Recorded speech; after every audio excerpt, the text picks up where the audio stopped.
प्रधानमंत्री नरेंद्र मोदी ने जल स्रोतों के वैज्ञानिक प्रबंधन पर जोर देते हुए कहा कि मौसम की बदलती परिस्थितियों के मद्देनजर जल स्रोतों का प्रबंधन सुनिश्चित करना होगा।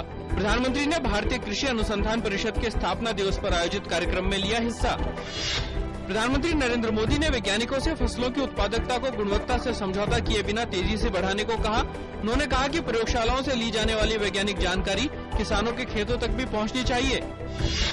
देश भर में आज मनाया जा रहा है ईद उल फितर का त्योहार। दिल्ली के जामा मस्जिद में लोगों ने ईद की नमाज अदा की और एक दूसरे को गले मिलकर ईद की बधाई दी।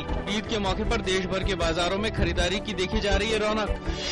राष्ट्रपति और उपराष्ट्रपति ने देशवासियों को ईद की दी बधाई। प्रधानमंत्री नरेंद्र मोदी ने ईद के मौके पर देशवासियों को दी शुभकामनाएं। कहा यह पावन दिन देश में शांति, एकता और भाईचारे वाला हो। अमेरिका के विदेश मंत्री जॉन कैरी की भारत यात्रा कल से भारत के साथ संबंधों को बताया महत्वपूर्ण। प्रधानमंत्री नरेंद्र मोदी की विकास योजना सबका साथ सबका विकास को बताया एक दूरगामी सोच।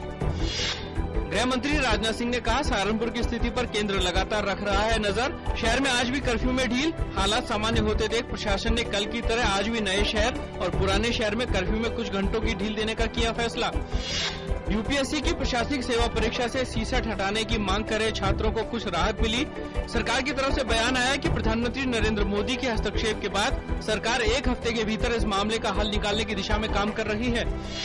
लीबिया में सशस्त्र विद्रोहियों का सरकारी बलों के खिलाफ हमला तेज। लीबिया में सुरक्षा स्थिति को देखते हुए त्रिपोली में भारतीय मिशन ने सभी भारतीयों से देश छोड़ने का परामर्श जारी किया। केरल के मुख्यमंत्री ओमन चांडी ने कहा कि भारत ईद के तुरंत बाद लीबिया से अपने नागरिकों को वापस लाना शुरू कर देगा। इस सिलसिले में मुख्यमंत्री ने विदेश मंत्री सुषमा स्वराज से भी बात की। गजा में मानवीय आधार पर युद्ध विराम के दौरान इजराइल और हमास के बीच हमलों में कल काफी गिरावट देखने को मिली। अमेरिका और संयुक्त राष्ट्र ने दोनों पक्षों से स्थायी युद्ध विराम की अपील की है। इसके साथ ही दोनों पक्षों पर 19 दिन के युद्ध को समाप्त करने का अंतर्राष्ट्रीय दबाव बढ़ गया है। राष्ट्रमंडल खेलों में भारतीय निशानेबाजों का शानदार प्रदर्शन जारी। देश के लिए जीते 3 और पदक। जीतू राय ने स्वर्ण जबकि गुरपाल सिंह और गगन नारंग ने रजत पदक पर साधा निशाना।